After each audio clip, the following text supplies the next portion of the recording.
In this, our second and final nugget on project cost management, we will focus on project cost control, ensuring that the mechanisms are in place to ensure that the cost estimates and cost budget that we developed and discussed during the previous nugget are effectively managed during project delivery. Cost control ensures that the processes are in place, that the management principles are in place, that all of the costs appropriate to your project are charged to your project, and that only the costs appropriate to your project are charged to the project, and that your project delivers on budget.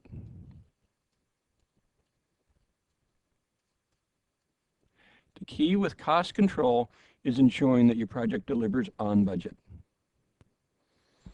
Cost control is all about managing the budget for your project, managing the project's cost baseline. During the budget planning, we developed a baseline. The baseline said, for this month of this project, we expect to spend $10,000. For month 2 of the project, we expect to spend $15,000. Managing the cost baseline is ensuring that the project expenditures are in line with the cost baseline and that the expenditures are following the cash management plan that you produced for your project. So cost control is both ensuring that the project delivers within budget and managing the timeline. As we discussed in the previous nugget, you can be in as much trouble as a project manager, and I've been there, let me tell you, as much trouble as a project manager delivering the project on budget, but not meeting the cash flow analysis, surprising the accounting department with a bill for $20 or $30 or $50,000 in a month where the cash reserves and the cash management plan wasn't in place, simply because you accelerated the project, simply because you brought in an expense to your project a month or 2 or 3 months earlier than the original cash flow plan. So managing the cost baseline is all about ensuring that you deliver on budget and that you deliver to the terms and conditions of the cash flow plan. Obviously, there will be variances. There will be times when more labor is applied to your project than per plan. There will be time when costs for materials will be higher than planned. There will be time when less labor is put into your project than planned. And hopefully there will be times when materials cost less than planned. There will be lots and lots of variances during the delivery of your project. You need to ensure that you're managing the variances, that you understand the variances, and you're taking the appropriate actions to adjust the cost baseline based on the variances. If there is a run on certain materials, if there's a worldwide shortage of material that you need for your project and the cost escalates at an unpredicted rate, you need to manage the variance and adjust the cost baseline, meet with the project sponsor to say, hey, the material we need for our project has increased in price by 100%. There is a worldwide shortage for our product. It's critical for our project to complete. Do we either A, cancel the project because the costs have exceeded expectations, or do we approve the changes, realize that we need this material no matter what the cost, or at least at this level of cost, and adjust the cost baseline? It's all about managing your budget performance. How are you doing? Are you on time and on budget? Are you on time and ahead of budget? Are you behind and ahead of budget? And we'll discuss some of those issues later in this nugget. Managing the baseline is all about ensuring that all of the charges appropriate to your project are charged to your project, and more importantly, that only the charges that are appropriate to your project are charged to your project. Approve all charges. I've had more than one instance in my career of delivering projects where I've had charges, some small, some large, charged my project that had absolutely nothing to do with my project, simply because of coding errors, simply because of accounting errors. A charge comes into my organization and somebody handwrites the appropriate charge code onto the invoice. They made a mistake. They had sloppy handwriting. Maybe they were deliberately trying to get me, but I don't think that's the case. But the improper charge code was coded onto the invoice. That gets sent forward to accounting. Accounting takes the charge code, enters it into the system, and there you have it. I have a $50 charge, a $50,000 charge, or a $50 million charge. It doesn't matter the size. If the charge is inappropriately coded, the charge is going to go against my project. Therefore, it's important that you review all charges. Let me repeat that you review all charges against your project to ensure there are no errors, to ensure that all of the charges appropriate to your project are being charged to your project, and that only the appropriate charges to your project are being coded. If you're expecting an invoice, or if you know an invoice came in from a supplier, from a vendor, you need to check and make sure that that invoice is coded to your project, that it isn't slipping around the organization and going on process for a period of time. Two reasons for this. One, again, is the time, the cash flow. If you have a large invoice came into the organization for your project, you know the invoice has been received, or you're expecting to receive the invoice. Therefore, your cash management plan says, for this month of my project, I need to be prepared to spend $20,000 for this material. And you look at your accounting sheets at the end of the month and the charges in there, you need to go looking for it to ensure that the invoice has been received.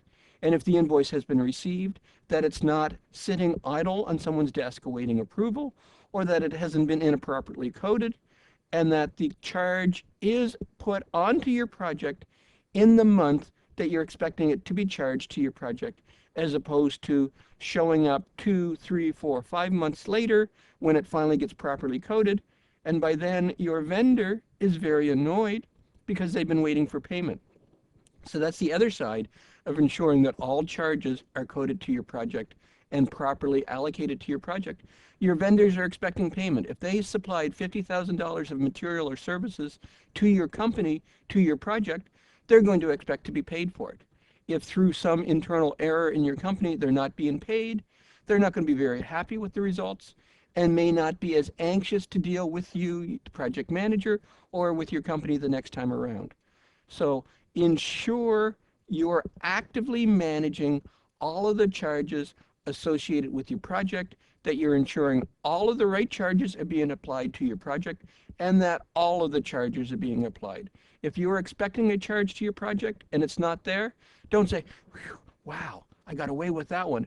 Go looking for it. You're not going to get away with it. Believe me. Again, I've been there. Sometime, somewhere, 3, 4, 5 months later, it's going to get properly coded and going to build to your project. And then you're going to be in trouble because the cash flow management plan is inappropriate. You need to ensure that you're managing all changes associated with the budget for your project. Changes can be of 3 forms. Approved changes. Through the change control process that we've discussed throughout this series, there will be instances where the business has requested a change to the project. We need to add this functionality. We need to make a change here. This is no longer needed. There will be lots of changes throughout the project. You will process those through the existing change management process that we've already discussed, and they will be approved changes. When it's an approved change, it is actually a physical change to the project baseline. If through the change management process, you have added a change, incremental value to the project of an additional $15,000, the baseline is now $15,000 greater than the original project baseline. Changes, in fact, do change the baseline. If it's an approved change, you change the baseline, you therefore have a different yardstick within which you are being measured, within which your project is being measured. So those are the easy changes, the easy budget changes to deal with. The approved changes because they in fact change your project baseline. But you're going to have other changes. You're going to have estimate variances. You expected to spend 42 hours of labor completing this task on your project, where in fact the estimate was bad, you didn't understand the degree and magnitude of the work, and it didn't take 42 hours, it took 82 hours. It took twice as much time to complete the task as expected. That's an estimate variance because you're paying for the resource. The cost variance for that task is going to be double as well. You need to account for and manage estimate variances. Hopefully over the life of your project, you will have some plus estimate variances, where it's taken more time to deliver your project, i.e. therefore more dollars. Hopefully you will have some minus estimate variances where you were overly pessimistic with the development of your estimate and it took less time, therefore less dollars to deliver the project. There will be some give and take with the pluses and the minuses. You need to understand what the net of the pluses and minuses are going to be, and alert management, alert your sponsor that says, there have been problems on my project as a result of bad estimates. And there's no shame in saying there were bad estimates. Remember what an estimate is? An estimate is your very best guess. Yes, it is a guess. An estimate is your very best expectation guess of how long, how much labor it's going to take to do each and every element of your project. Therefore, there will be variances. You need to manage the variances. That's the key. You need to manage the variances, the pluses and the minuses on the estimates, and at an appropriate period of time, not on a daily basis, too often, too micromanagement, probably not on a weekly basis, potentially on a monthly basis, depending on the length of your project. If it's a relatively short project, monthly may be appropriate to rationalize the pluses and the minuses and to alert management that says, hey, I'm expecting a variance of $5,000, $10,000, whatever the price is going to be, over the baseline because I've had estimate variances. For longer projects, quarterly may be a more appropriate time frame. To alert management, to alert the business sponsor that says, there have been estimate variances. I've done my very best as a project manager. I've taken the appropriate actions as a project manager to try to improve the environment my team is working in, but there are estimate variances. We are going to cost more. So what are we going to do about it? That's the next step that you need to ensure that you're doing when you're managing the baseline, you're managing your budget. There will be variances. The project is going to cost more, all things being equal. So what are we going to do about it? Are we going to accept the fact the project is going to cost more? Are we going to change the scope of the project to bring the costs in line, deliver less functionality? Or are we going to change the timeline if that is appropriate for adjusting the variance, saying I no longer have to pay overtime, or I can bring in less expensive staff and do the same work over more time? But what are you going to do about your estimate variances once you have accumulated all the pluses and minuses and have a more realistic understanding of what the new project costs are going to be? And the same basically applies for price variances. You need to buy materials, you need to buy supplies for your project. Going in, you obtained quotes from vendors. This is your expectation of how much material A is going to cost. This is your expectation of how much material A you need. So you have a cost per unit. You have a number of units. And that gives you your material cost. During project delivery, the dollars per unit could change, positively or negatively. The number of units required by your project may change, again, positively or negatively.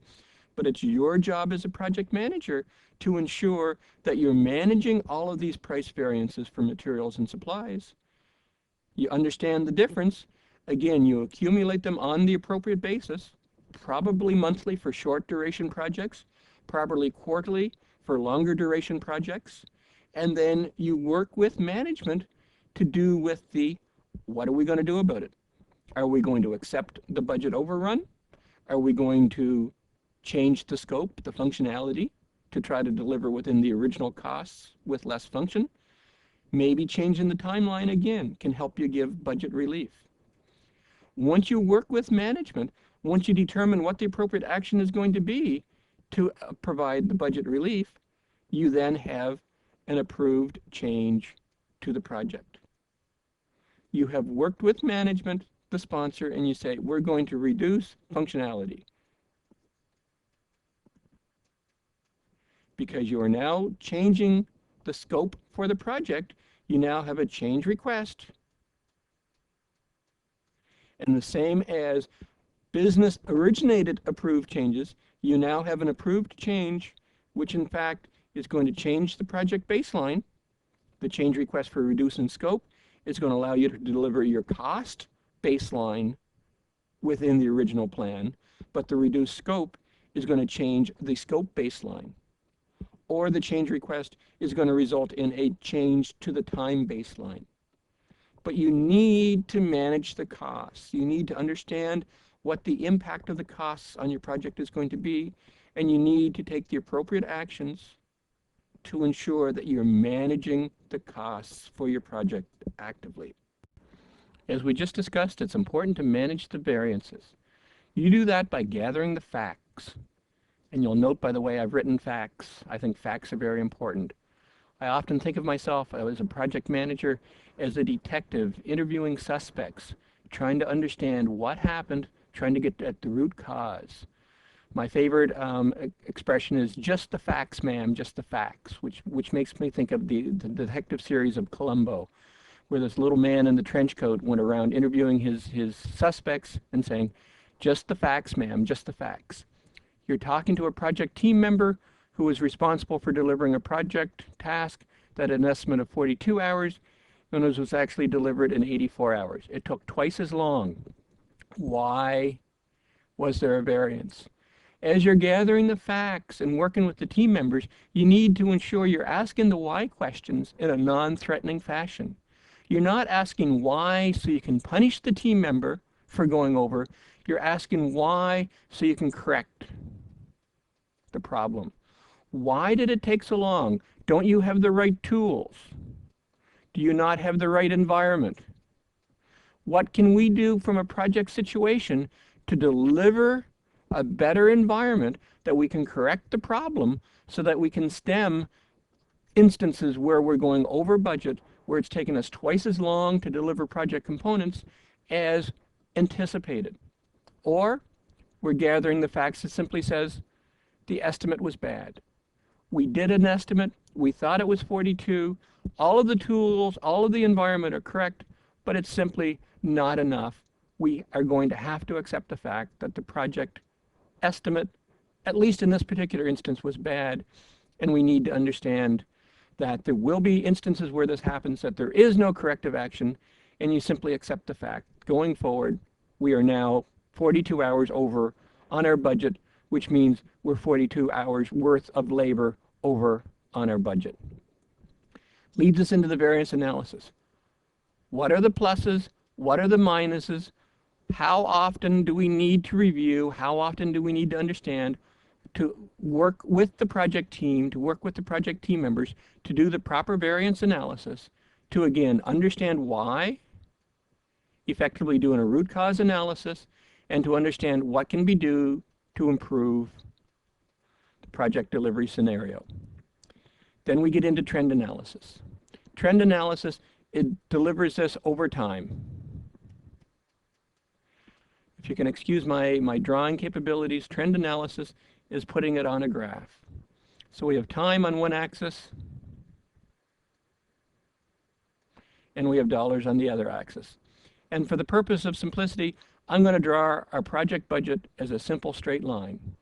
In reality, your project baseline is not going to be a straight line. There's going to be variances as costs ramp up over time and flatten out, and another ramp up and a flattening out as your project scenario changes, as team members come and leave the project, as large material purchases and large supply purchases come in on your project. But for the sake of discussion, let's stick with a straight line. Then you're going to plot your actuals against your baseline. And let's say we're starting off that our actuals are trending below our baseline. A very good situation, and the actuals are following a parallel path to the baseline. Does this mean that our project is going to deliver under budget? It may mean, but as you're doing your trend analysis and doing this over time, all of a sudden you realize that it's trending upwards. And we have now passed the baseline, and it may be that the project is heading for trouble. If it continues in an upward direction like that, absolutely the project is in trouble, and we need to take actions. But let's say that it trends upwards, and then it flattens out, and again, it's going absolutely parallel to our project baseline. What this is telling us is at the beginning of the project, we were in very much the minus situation. We were delivering our project under budget. It may mean we didn't have our full complement of team members as per the plan. It may mean we didn't bring in the supplies and materials quite as early as expected. And then all of a sudden at this point, our catch-up point, we have brought in the additional team members, we have brought in the additional supplies, and we're now very much in a plus situation. And if we continue again on a parallel path, it may mean the project is going to deliver absolutely exactly on budget, which is a good thing. But again, that's where trend analysis comes into play. How are you doing overall? Now, if we continue the trend analysis, I'm going to cause our project to have a little heartache here. And all of a sudden, our project is now trending significantly away from our project baseline.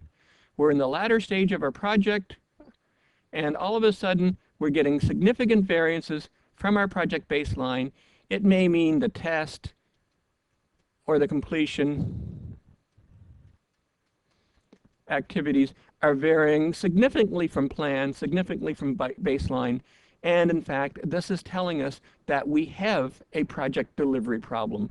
And we then need to take actions with the sponsor to address the project variances. So again, you need to do this over time. If you're doing your trend analysis over time, and in month 1 and month 2 and month 3 of your project, you're seeing that you're trending positively away from the baseline, i.e. you're delivering under baseline budget, you may want to alert the stakeholders that at this point in time, the project is under budget, but because you did your variance analysis, but we're understaffed. So again, you're doing your trend analysis, you're managing the variances, and you're telling the project sponsors, don't get excited, we're understaffed, which is probably going to mean either we're going to be late or we're going to consume later. Which is in fact exactly what our project did. At month 4 in our project, we have begun the additional consumption. We brought the additional materials, we brought the additional team members in, and now, although we are trending away from the budget line, the net, for the sake of simplicity, is 0. So upwards to this point in time, I know my graph is getting a little sloppy here, at month 7, we can probably say the project is absolutely on budget. And speaking of being on budget, a term that I've picked up that I like, our project is on budget-ish. I don't think there's ever a situation where a project is absolutely on budget to the penny. So therefore, when I say I'm on budget, I'm saying I'm on budget-ish.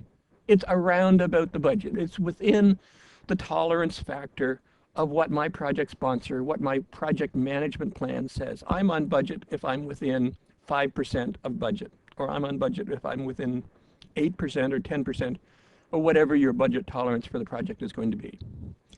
So at month 7, you can write another status report that says we're on budget-ish.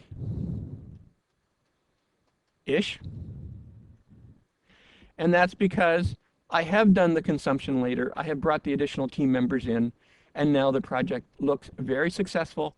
You're managing the variances, you're doing the trend analysis, you're putting it into a proper time perspective, and you're truly doing a good job of managing your budget. Now the trouble hits. Now you're seeing the significant variance from your baseline. You do your gathering of the facts, you do your variance analysis, you understand why, you see what you can do to improve, and maybe this is one of those situations where we hate to be in as a project manager. We understand why, that the testing activities are taking longer, it's taken longer to complete the project than anticipated. There's nothing we can do, I can't bring in any more tools, I can't change the environment, I simply have to accept the fact that it's going to take longer, i.e. more dollars to complete the project. And then I would write my status report that says, looks like, probably better term than that in your actual formal status report, we're over budget, and here's why. So manage the variances, don't be Chicken Little, don't say, we're under budget, hooray, hooray, hooray. You understand why. Don't be Chicken Little that says, oh, all of a sudden I'm spending more than baseline. I know why I'm spending more than baseline, because at this point in time, with the first week of positive trending away from the baseline, and I use positive in small quotation marks, it's greater than trending away from baseline. It's not time to be Chicken Little saying, it looks like, but after week 2 and week 3 and week 4, there is an absolute trend here. It looks like we have a very bad variance trend happening. You start to do your root cause analysis, you start to gather the facts, and then after you've done the appropriate trend analysis, you then come back and report on why and what the appropriate corrective actions should be. In managing the budget performance, we actually tie budget and schedule together. Simply knowing whether you're on budget, ahead of budget, behind budget, it's an interesting fact, but it doesn't mean much unless you put it into relationship with schedule. The same thing, being ahead of schedule, being behind schedule is an interesting fact, but when combined with budget, it gives you more interesting information. So obviously our ideal target for any project is to be on time-ish and to be on budget-ish. But even with the ishes thrown in, very rarely achieved. So in simplicity, we can be in 4 different states. We can be ahead of budget or ahead of schedule and over budget. We can be ahead of schedule and under budget, behind schedule and over budget, and behind schedule and under budget. Where are you on your project, and what's the implications of each of these? Being ahead of schedule and over budget may not be a bad thing. Why is it not a bad thing?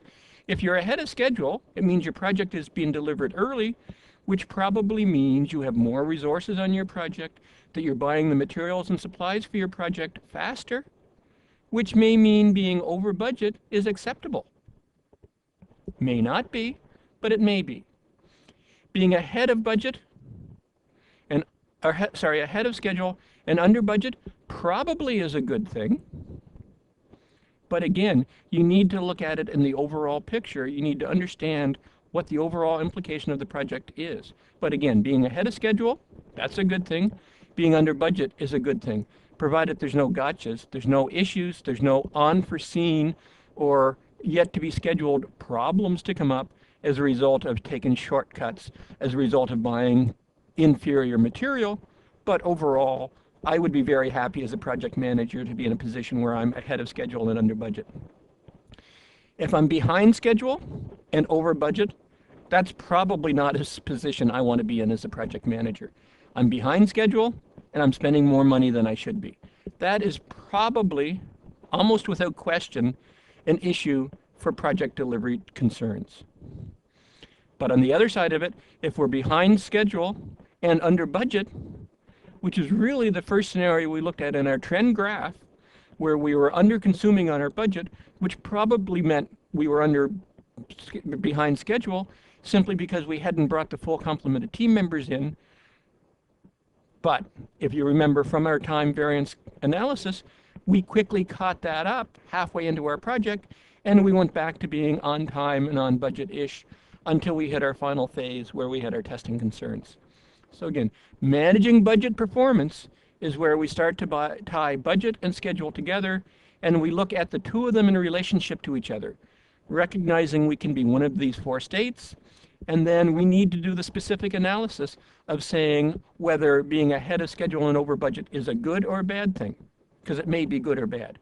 If you're ahead of schedule and under budget, it probably is a good thing. That's a position I would like to be in. If we're behind schedule and over budget, that is almost definitely a bad situation, and you need to take actions to correct it. But in either of these, being behind and under, or ahead and over, you need to take additional actions as a project manager to better understand the issues and ramifications of what that means to your total project delivery scenario and overall success for your project. There's a tool called Earned Value analysis that helps us better understand what the combination of time and budget and actually adds in an additional component of scope to help us better determine whether this is a good or a bad thing. Earned value analysis is a very sophisticated process, and we will dedicate an entire nugget on earned value later in the series. This concludes our second and final nugget on project cost management. In this nugget, we focused on cost control, ensuring that we're managing the costs, that we're managing to the budget baseline,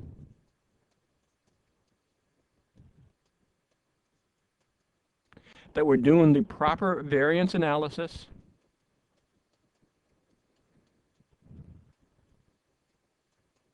that we are truly taking the appropriate actions to understand why we are having any variances to the project baseline. We're taking the appropriate actions based on our variance analysis. We're correcting the problem, and we're putting it into the total project picture.